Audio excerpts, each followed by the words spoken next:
make a couple of points and get your feedback.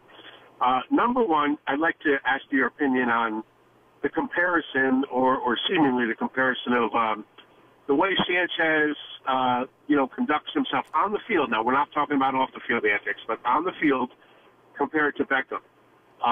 These guys, they both seem to be obvious hot dogs. Sanchez loves to post for the home runs. He loves to, flip the bat. His lack of hustle, we all know, we don't have to go into that. It's very similar to Beckham. And then you think back to when Beckham took that cheap shot at Norman when he wasn't looking, and you think back to when Sanchez, was punching Cabrera in the back of the head when he was on the ground during that brawl last year. You kind of wonder if there's a little bit of mirror image between those two guys when it comes to their behavior. And then the second point I'd like to make, Mike, I haven't seen that. If anything, Sanchez is quiet. I don't see Sanchez being look at me guy at all. I don't see that at all with him. Well, you've seen him Cadillac the home runs. You saw him. I've seen him not run hard, absolutely, but I've not seen him, and I've never accused Beckham of not running hard ever. I've never once ever accused Beckham of not hustling. Not once. I'm referring more to not so much the hustling part again, just the antics, on-field antics. But I don't see the correlation. I really don't. I mean, Beckham's antics have been outrageous. I don't remember Sanchez doing anything outrageous. Well, you're right. Not outrageous, short of him punching Cabrera in the back of the head. Well, listen, he was wrong with that. He definitely made a mistake in the fight. Absolutely, you're right about that. Completely right. Yeah. Mike, what's your feeling on whether or not you feel coaches and managers, in this case Coughlin and Boone, they really should, not call them out necessarily on the field at the moment, of course, like Billy Martin did with Reggie Jackson that time, he pulled them out of right field. But what do you think about the fact that they should, stand up to ththese guys and let them know who's the boss and who's the employee? If you've ever listened to this show, then you don't have to answer that question. So, I mean, Ben McAdoo and I had a very famous fight here on the show about Beckham's actions and how they were going to be dealt with. I mean, it was a very, very well-chronicled argument, and we saw it very differently. I thought Tom Coughlin, and told Tom Coughlin this to his face, that I thought the beginning and the end was then he let Beckham run roughshod on the team. I mean, I thought Tom lost the team when he did that. I thought it was the worst. That was the worst day Tom ever had. I mean, I really did. I thought I think the Giants have done an atrocious job of handling Beckham, and hopefully that's changing now. And hopefully Beckham's growing up a little bit. And I don't know anything about, and you've noticed, I haven't said one word about Beckham's off-the-field stuff, about his house or anything else, because I don't know anything about it. And I don't know what's right and what's true and what's wrong, and I don't know anything about that. And I'm not going to just go by somebody's, accusation or any allegation. When I've gone on Beckham, I've gotten on him for stuff I've watched him do on the field that I can see with my own eyes, or things he said, or things that I actually know happened, that I saw them. I didn't go on, rumors about him, ever. And I've never attacked any of that stuff in any way. And, again, I don't know what's right and what's wrong about that, or what's true and what's not true. I really don't know. So, from that standpoint, but I don't see Sanchez, and Sanchez has issues. He was known to be a lazy player in the minors. He was reprimanded for his lackadaisical attitude more than once in the minors. He has had issues with that stuff. There's no question about it. He's got to find another gear. So, really, he does. His lack of hustle is a problem. And he's got to pick it up. No question about it. Otherwise, he will never be what he's supposed to be. Anthony in Staten Island. What's up, Anthony? Hey, Mike, I had a question for you.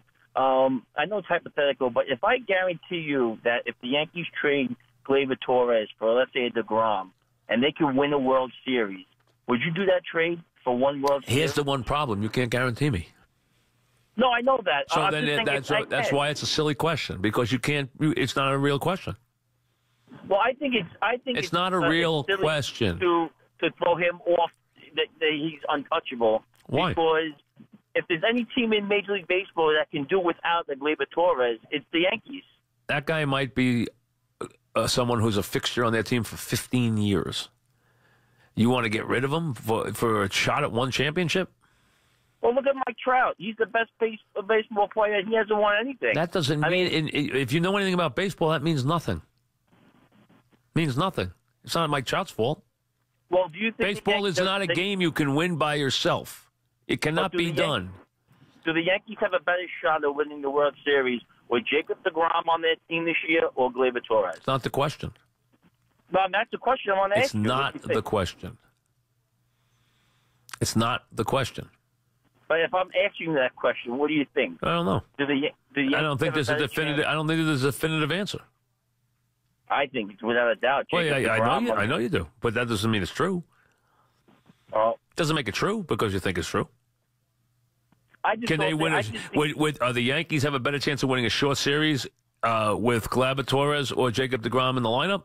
They have a better chance of winning with Jacob deGrom in the rotation in a short series. I will grant you that. Does in the regular season, are you guaranteed a chance to win the championship more or guaranteed to perform better over 50 or 60 games with the starting pitcher? You can't guarantee me that. That is very hard to guarantee. You know, a lot of games could wind up games that he wound up pitching 3-3 in the sixth inning and stuff like that. Hey, it happens. You don't know. Or he could get injured. You know, there's a million things. And they're much more susceptible to injury than a player is, than a position player is. And especially a 30-year-old pitcher versus a 21-year-old infielder. Which one's more susceptible to having a long career? So there are a lot of issues there. But if you're going to ask me to answer it and it's based on a hypothetical question, that's very hard to do. As a matter of fact, it's ridiculous. There's no reason to do it. No reason to answer it. Sean in Bridgewater. What's up, Sean? Mike, I'm very happy the Yankees got Britton. That's an enormous – listen, that should be underline that as an enormous pickup for the Yankees. And it keeps them away from Boston and Houston, which is just as big in my opinion. But my concern is, and I called you about this a couple weeks ago, Boone has no handle on when to go to his bullpen and how to use his relievers. I mean, he's been atrocious to the point where I'm concerned about going to the wild card game because – Girardi showed you, Girardi might not have gotten along in the clubhouse with some guys, especially Sanchez, but he showed you what his strength was in that wild card game. And in the playoffs, that becomes huge. And Boone has left CeCe in too long twice, Severino too long this week, Tanaka too long right before the All-Star break. I have no faith in Boone to manage in the postseason with this bullpen. So I think that negates the acquisition of Britton. Under Boone, the Yankees have the best bullpen in baseball. I mean, they have the best talent, but it's not. Well, you see, that's the chicken and the egg. Well, you know, I don't think they've been managed badly though this year. I don't think he's managed the bullpen badly. Going to pitch on Monday again. After giving up a 3-run bomb in the fifth inning. They should bring him back out. Again, if he comes out, again, I'm not going to base a manager's decision or the manager's what I think of a manager on one inning. I'm not going to do it. It's not based on one inning. But I called you last week on him leaving one inning too long in him. Wait.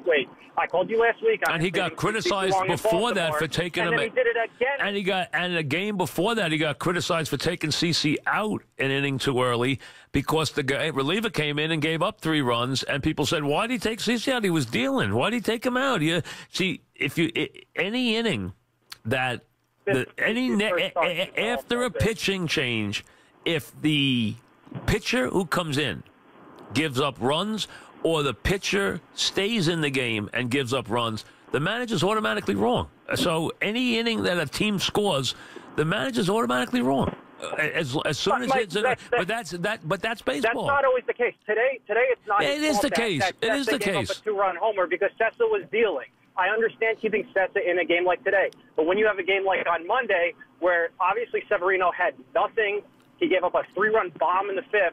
And then you run him back out for the 6th. He's his that ace. Makes no sense. He's his ace. But he didn't have it that day, and he had a rested bullpen. And they had given him extra time off. You know, you need to find out about and what you don't have the advantage of is he goes down the bench and he asks the kid. And he asked his pitching coach, and he asked the kid, "Are you still good? Are you good? I'm good. I'm good to go back out." Well, he's and we see how. But he's your ace.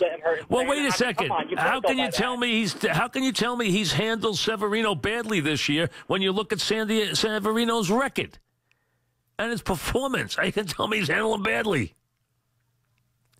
So he gives up a home run, and that's the manager's fault. If he doesn't give up a home run, it's not the manager's fault. I remember the game we took CeCe out, and people jumped on him because the guy came in and gave up 3 runs. The manager's always doomed in that case, always. Do I think Boone has been bad with the bullpen? He's made a couple of peculiar moves, and I got to admit, he's brought Holder in a couple of times early on when I didn't think Holder would get the job done, and I was wrong. Holder got the job done. So he brought him in a couple of times early on when he didn't get the job done, and I was like, what is he going to Holder for? But, he's actually developed Holder into a decent pitcher. Hey, how about when he went to Shreve the other day when Chapman went crazy? I was in the car. I was at a wedding, and I was in between the wedding and the reception, and Chapman had just hit the batter. And he brought Shreve in, and I said, there's not a chance in the world the Yankees win this game. It's Shreve. Chapman has bombed the game open, a game that they should have won easy, and now Shreve, who never gets anybody out, gets out of the inning. What was that, a bad choice bringing him in? If he had brought him in and he had done lousy, everyone was like, what are you bringing him in for? Can't tell me you were sitting home and you were happy to see Shreve, because there's not anybody who's ever happy to see Shreve. So how can anybody tell me they were happy to see Shreve in that spot? And I even said to myself, man, when he brought Shreve in, I said, there's got to be somebody else he could have brought in. I know he'd already used Betances. And I even said to myself, I guarantee you there's somebody out there, if the Betances blew him away in that 8th inning, and he blew him away, I guarantee you somebody said, what did you bring Chapman in for? Betances was unhittable in the inning. That's how people think. Why did you pitch Betances in another inning? Then if Betances had given up 2 runs, well, wait a second. That's Chapman's inning. Why isn't he pitching? So whenever it doesn't work, the manager always hears it. See, I always say this. When a pitching change is made, if the next guy in gives up runs, the manager's wrong. Even if he was right, he's wrong. That's just the way it works. That's just the game they're in. I wouldn't want to bring Shreve. When he brought Shreve in, I was like, oh, this game's over. That's the first thing I said. Because every time Shreve comes in, he gives up hits. And he got out of that inning. Miracle, he got out of the inning. And I don't know if he threw a good pitch or a bad pitch. Mesoraco hit to a double play. I don't know if it was a good. Are you watching that game, Chris? Yeah, I was. Now, I was with you. I thought the game was over. Shreve.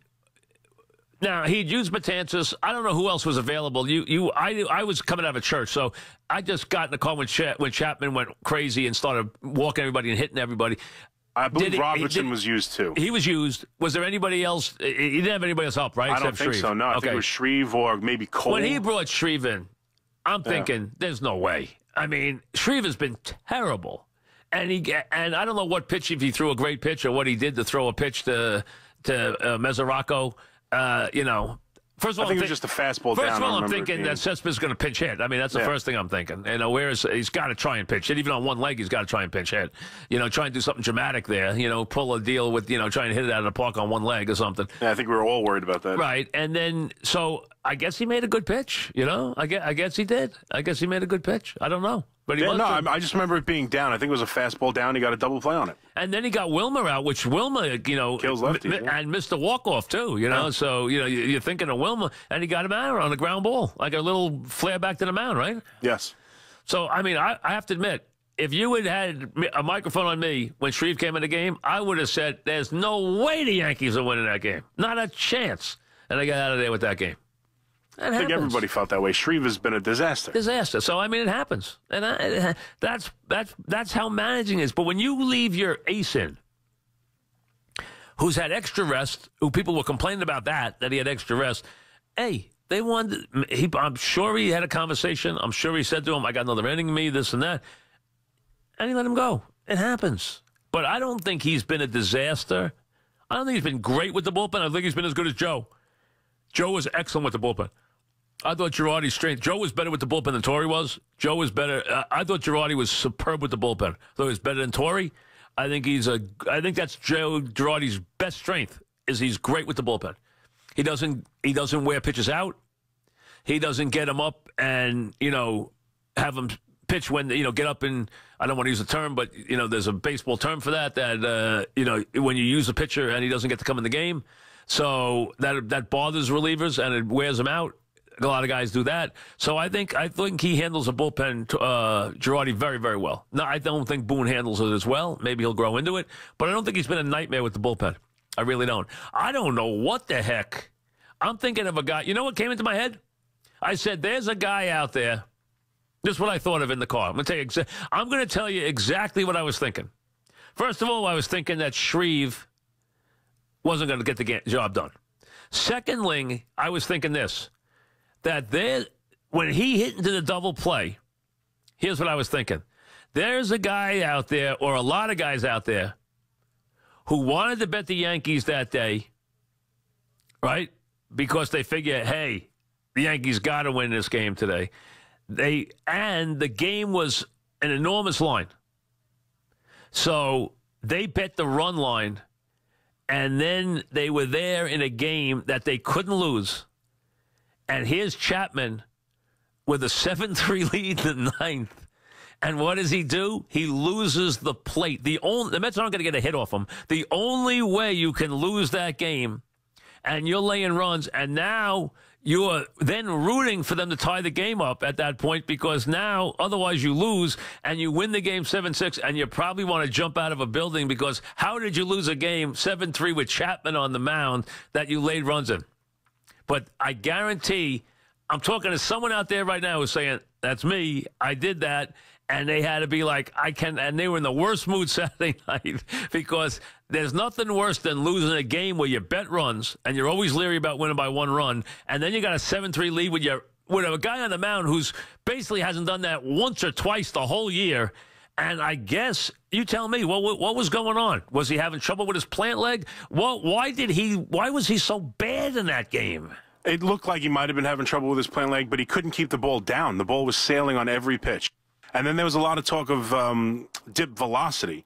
And he was down to 96, 97. But I thought it was just, let me take some off and see if I can find the plate. He likes to throw that slider when he gets like that, too. Yeah, no sliders. Yeah, I don't really remember him throwing many sliders. He was strictly fastball and couldn't find anything. And he couldn't get the ball. I mean, everything. When he walked Reyes, I was like, what? And then, of course, he hit Nimmo, which everyone does. He hit Nimmo. But, I mean, when he walked Reyes on 4 pitches, I was like, he's not going to make it through the inning. I thought he was going to go strike one, strike two, strike three after he loaded the bases and, like, do it dramatically, Right. But then when he walked Reyes, I was like, oh, man, this is bad. And then you have to go to the pen. And when they went to Shreve, I was like, no way. There's no way they're ever winning this game. And they wound up winning it. Yeah, it was when he got the double play, I was And floored. 7-6 is the worst kind of beat. You had a 7-3 lead in the ninth, with Chapman comes in a non-save situation after Betances blows them away in the eighth. I mean, blows them away, and you lose the game on a 7-6er. That's a brutal one. Because I remember the bottom of the eighth, Chapman and Shreve are warming up, and if they get any more runs, Shreve's coming in. So I remember guys on base in the bottom of the eighth, right? Right, and so I remember thinking to myself, I don't care. We need this win. I want Chapman in no matter what. Because I don't want Shreve in this game. I don't care if it's a 4-run lead. So they had Shreve warming up in case they scored any more runs. Right. While they were hitting in the bottom of the eighth, both were warming up. That's funny. And they already got to the 4-run to make it a non-save, and I'm thinking if they get another one, they're bringing in Shreve. How funny is that? And then they wind up bringing him in anyway. How funny is that? That's wild. Back after this.